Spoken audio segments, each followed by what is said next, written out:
Long ago, in the heart of the ancient Persian Empire, there stood a city unlike any other. This city was called Persepolis, the jewel of Persia, a place where kings ruled with the blessing of the gods. It was not just a city of stone and gold, but a symbol of divine power, a place where the earthly and the heavenly met.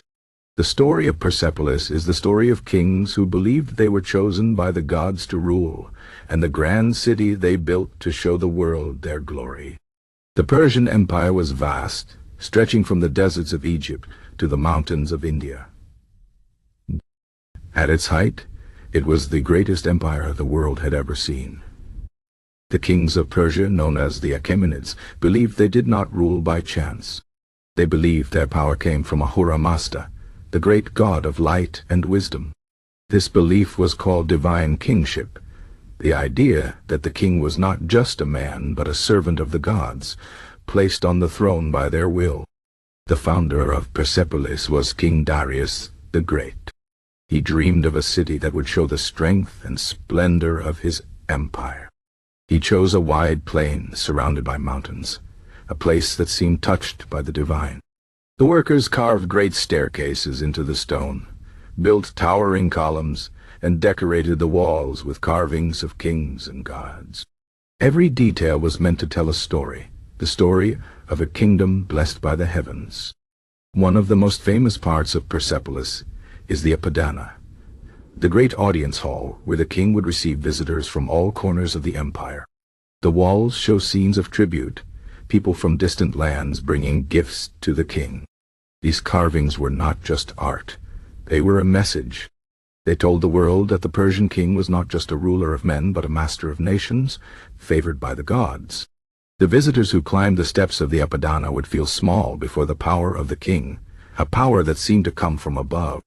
The kings who came after Darius, Xerxes, Artaxerxes, and others continued to build and expand Persepolis.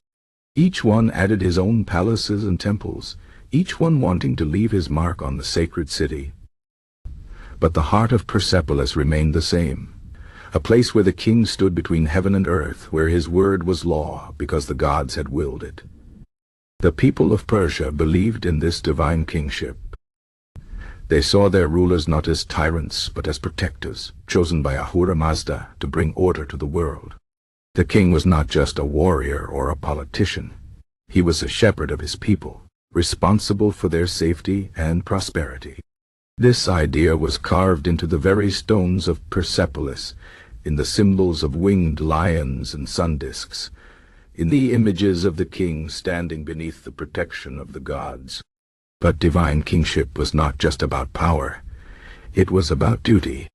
The king had to be just, wise, and strong. He had to defend the weak and punish the wicked. If he failed, the gods might turn away from him, and his kingdom would fall. The Persians believed that history was filled with kings who had lost the favor of the gods, and their empires had crumbled into dust. Persepolis stood for nearly 200 years as a symbol of this belief. But no kingdom lasts forever. In the year 330 BCE, a new conqueror came, Alexander the Great of Macedonia. He marched into Persia with his army and set fire to the great city. The flames consumed the wooden roofs and melted the gold, but the stone walls remained, blackened but unbroken. Even in ruins, Persepolis spoke of the glory that had once been. Today, the ruins of Persepolis still stand in the modern country of Iran. The carvings on the walls still tell the story of divine kingship, of kings who believed they ruled by the will of the gods. The staircases still lead to empty halls, where once the greatest rulers of the ancient world stood. The city is no longer alive, but its story is not forgotten. Persepolis teaches us something important about power and belief. The kings of Persia wanted to be remembered not just as strong men but as sacred rulers chosen by the heavens. They built a city that was more than stone. It was a prayer in rock, a testament to their faith in divine kingship. And though their empire is gone, their message remains. In the end, the story of Persepolis is not just about a city. It is about the dreams of kings and the power of belief. It is about men who reached for the sky, who built a kingdom that touched the gods. And though time has turned their palaces to dust, their story is carved in stone, waiting for those who will listen. So let us remember Persepolis, the city of divine kings, and the great empire that once believed its rulers walked with the gods. Let us walk among its ruins, and hear the whispers of the past, telling us of a time when kings and gods stood side by side, and the throne of Persia was a seat of heaven on earth.